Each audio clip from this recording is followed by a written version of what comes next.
আসসালামু আলাইকুম। আন্তর্জাতিক সর্বশেষ আপডেট সংবাদে আপনাকে স্বাগতম। শুরুতেই জানিয়ে দেব সংবাদ শিরোনাম। গাজায় অভিযানের মুখে এক ইসরায়েলি জিম্মি নারীর মৃত্যু। জানিয়ে দেব নেতানিয়াহুর বিরুদ্ধে আইসিসের রায় মানতে বাধ্য ইউরোপ, বলছে ইইউ। এরপরে জানিয়ে দেব ইমরান খানের দলের আজ বড় ধরনের বিক্ষোভের প্রস্তুতি। জানিয়ে দেব রাশিয়ায় শিক্ষার্থীদের নির্মমভাবে গ্রেফতারের বিরুদ্ধে ইরানের কঠোর প্রতিবাদ। সর্বশেষ জানিয়ে দেব গণহত্যা চলছেই, ইসরায়েলের হামলায় 120 ফিলিস্তিনি নিহত। এতক্ষণ শুনছিলেন সংবাদ শিরোনাম, এবারে বিস্তারিত। গাজায় অভিযানের মুখে এক জিম্মি ইসরায়েলি নারীর মৃত্যু। উত্তর গাজায় ইসরায়েলি সেনাদের অভিযানের মুখে এক ইসরায়েলি জিম্মি নারীর মৃত্যু হয়েছে বলে দাবি করছে হামাস গোষ্ঠীটির সামরিক শাখা আল কাসামস ব্রিগেডের মুখপাত্র আবু ওবায়দা বিষয়টি নিশ্চিত করেছেন। এক প্রতিবেদনে এই খবর জানিয়েছে আরব নিউজ। হামাসের সশস্ত্র শাখা শনিবার বলছে, গত বছরের অক্টোবর ইসরায়েলে হামলার সময় জিম্মি করা এক ইসরায়েলি নারী উত্তর গাজায় যুদ্ধক্ষেত্রে নিহত হয়েছেন। অন্যদিকে এই মন্তব্যের জবাবে ইসরায়েলি সামরিক বাহিনী বলছে তারা এটি তদন্ত করছে। আল কাসামস ব্রিগেডের মুখপাত্র আবু ওবায়দা বলেছেন, কয়েক সপ্তাহ ধরে নারী জিম্মিদের সাথে তাদের যোগাযোগ পুনরুদ্ধার করা সম্ভব হয়েছে। চলতি বছরের 1 অক্টোবর থেকে উত্তর গাজায় সাঁড়াশি অভিযান চালাচ্ছে ইসরায়েলি বাহিনী। এমনকি সেখানে ত্রাণের ট্রাক সহ সব ধরনের মানবিক কর্মসূচি ভণ্ডুল করে দিয়েছে ইসরায়েলি সেনারা। আবু ওবায়দার বিবৃতিতে ইসরায়েলি নারী জিম্মির নাম পরিচয় প্রকাশ করা হয়নি। এছাড়া তার বিবৃতিতে এটি পরিষ্কার নয় কিভাবে বা কখন তাকে হত্যা করা হয়েছে। ইসরায়েলি সেনাবাহিনী বার্তা সংস্থা এএফপিকে বলছে তারা দাবিটি খতিয়ে দেখছে। গত বছরের হামাসের আক্রমণের সময় যা গাজা যুদ্ধের সূত্রপাত হয়, হামাসের যোদ্ধারা 251 জনকে জিম্মি করেছিল, যাদের মধ্যে 97 জন এখনও গাজায় বন্দী রয়েছে, যার মধ্যে 34 জন মারা গেছে বলে ইসরায়েলি সেনাবাহিনী নিশ্চিত করেছে। বাকি 121 জন গত বছরের নভেম্বরে এক সপ্তাহব্যাপী যুদ্ধবিরতির সময় বন্দী বিনিময় চুক্তির আওতায় মুক্তি পেয়েছেন। এই নারী জিম্মির মৃত্যুর ঘটনায় গাজায় আটক জিম্মিদের দ্রুত মুক্ত করার জন্য ইসরায়েলি সরকারের উপর আরও চাপ বেড়েছে। ভুক্তভোগীদের পরিবারের সদস্যরা মনে করেন যুদ্ধবিরতি চুক্তি জিম্মিদের জীবিত ফিরিয়ে আনার জন্য সেরা বিকল্প, কিন্তু এখন পর্যন্ত ইসরায়েল যুদ্ধবিরতি চুক্তি মেনে নেয়নি। এদিকে নেতানিয়াহুর বিরুদ্ধে আইসিসের রায় মানতে বাধ্য ইউরোপ, বলছে ইউরোপীয় ইউনিয়ন। ইসরায়েলি প্রধানমন্ত্রী বেঞ্জামিন নেতানিয়াহুর বিরুদ্ধে গ্রেফতারি পরোয়ানা কার্যকর করা হবে তা নিয়ে দ্বিধাবিভক্ত ইউরোপের দেশগুলো। হাঙ্গেরি তো আগে ভাগেই নেতানিয়াহুকে বুদাপেস্ট সফরের আমন্ত্রণ জানিয়েছেন। তবে ইইউ এর পররাষ্ট্র নীতির প্রধান শনিবার জোসেফ বোরেল বলেছেন, এই দুই ইসরায়েলি নেতা এবং একজন হামাস কমান্ডারের বিরুদ্ধে আন্তর্জাতিক অপরাধ আদালত কর্তৃক জারি করা এক গ্রেফতারি পরোয়ানা কার্যকর হবে কিনা তা ইউরোপীয় ইউনিয়নের সরকারগুলো এড়াতে পারবে না। শনিবার এক বিবৃতিতে এই খবর জানিয়েছে আল আরাবিয়া। যুদ্ধ অপরাধ ও মানবতা বিরোধী অপরাধের অভিযোগে বৃহস্পতিবার ইসরায়েলের প্রধানমন্ত্রী বেঞ্জামিন নেতানিয়াহু ও সাবেক প্রতিরক্ষা মন্ত্রী ইয়েভ গ্যালান্ট এবং হামাস নেতা মোহাম্মদ দেইফের বিরুদ্ধে এই পরোয়ানা জারি করে আইসিসি। সব ইউরোপীয় ইউনিয়ন সদস্য রাষ্ট্র আইসিসির প্রতিষ্ঠাতা চুক্তিতে স্বাক্ষরকারী দেশ, যাকে বলা হয় রোম কনভেনশন।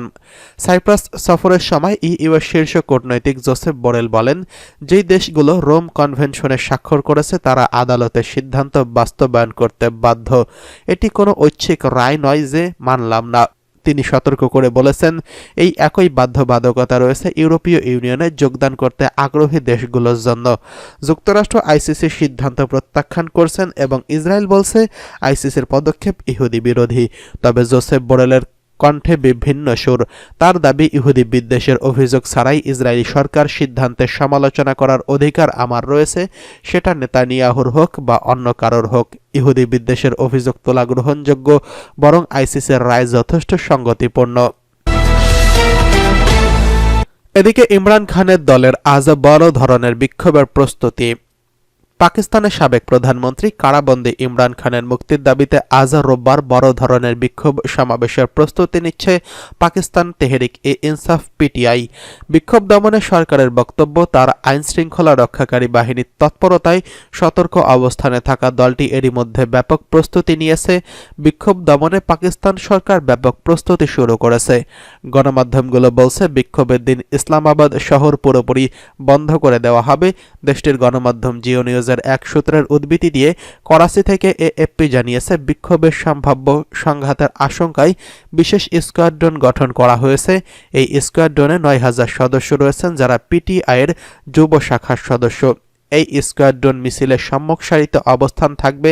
তাদের কাছে পুলিশের শেল নিরোধক বিশেষ সুরক্ষা ব্যবস্থা থাকবে।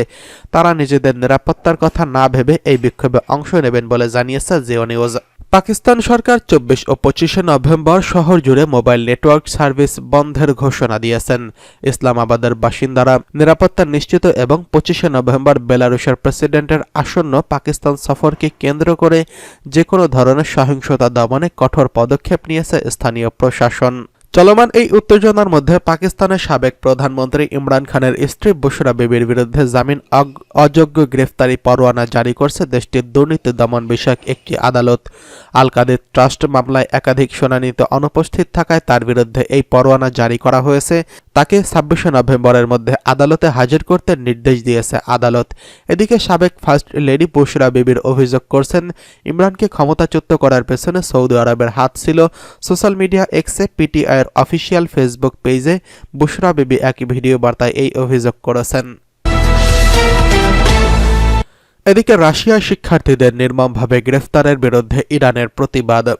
রাশিয়ার কাজান ফেডারেল ইউনিভার্সিটিতে ভিসার মেয়াদ বাড়ানো কেন্দ্র করে পুলিশ ২ ইরানি শিক্ষার্থীকে অমানসিক ও অন্যায়ভাবে প্রহার করে এবং গ্রেফতার করছে বলে আইআরএনএ বার্তা সংস্থা জানিয়েছে। এই ঘটনা ঘটে কাজান শহরে ইরানের কনসুলেট দপ্তরের উদ্ধৃতি দিয়ে জানিয়েছে বার্তা সংস্থাটি। আইআরএনএ জানিয়েছে, এই ঘটনার জবাবে ইরান রাশিয়ার পররাষ্ট্র মন্ত্রণালয়ের কাছে একটি প্রতিবাদমূলক নোট পাঠিয়েছে, যেন ইরানি শিক্ষার্থীদের উপর পুলিশের এই সহিংস আচরণের নিন্দা জানানো হয়। রাশিয়ার এই ঘনিষ্ঠ মিত্র ইরান এই ঘটনার ব্যাখ্যা দেওয়ার অনুরোধ জানিয়েছেন। কনসুলেটের হস্তক্ষেপের পরে এই দুজন শিক্ষার্থীকে শুক্রবার দিনের শেষে মুক্তি দেওয়া হয়। টেলিগ্রামের মাধ্যমে কাজান পুলিশের সংবাদ বিভাগ জানিয়েছে, শিক্ষার্থীদের মধ্যে সংঘাত যখন শারীরিক সংঘর্ষের রূপ নেয় তখন পুলিশ উস্কানিদাতাদের আটক করে। ওই বিবৃতিতে গ্রেফতারের নাগরিকত্ব সম্পর্কে কিছু জানানো হয়নি। কাজানের আঞ্চলিক তদন্ত কমিটি শুক্রবার জানিয়েছে, কর্তৃপক্ষের এক প্রতিনিধির বিরুদ্ধে সহিংস হয়ে ওঠার অভিযোগে ২ বিদেশি নাগরিককে গ্রেফতার করা হয়। মস্কোতে তেহরানের রাষ্ট্রদূত কাজেম জালালি সামাজিক যোগাযোগ মাধ্যম এক্স একটি পোস্টে উল্লেখ করেছেন, ইরানের পররাষ্ট্রমন্ত্রী আব্বাস আরাগচি এই ঘটনার প্রতি নজর রাখছিলেন। শুক্রবার আরেকটি পোস্টে জালালি ইরানের শিক্ষার্থীদের প্রতি যেকোনো ধরনের অসদাচরণের নিন্দা জানিয়েছেন এবং দায়ী রুশ কর্তৃপক্ষের জবাবদিহিতার আহ্বান জানিয়েছেন। এদিকে গণহত্যা চলছে। ইসরায়েলের হামলায় ১২০ ফিলিস্তিনি নিহত। ফিলিস্তিনের অবরুদ্ধ উপত্যকায় ইসরায়েলি সেনাদের বিমান হামলা আরও তীব্র আকার ধারণ করছে।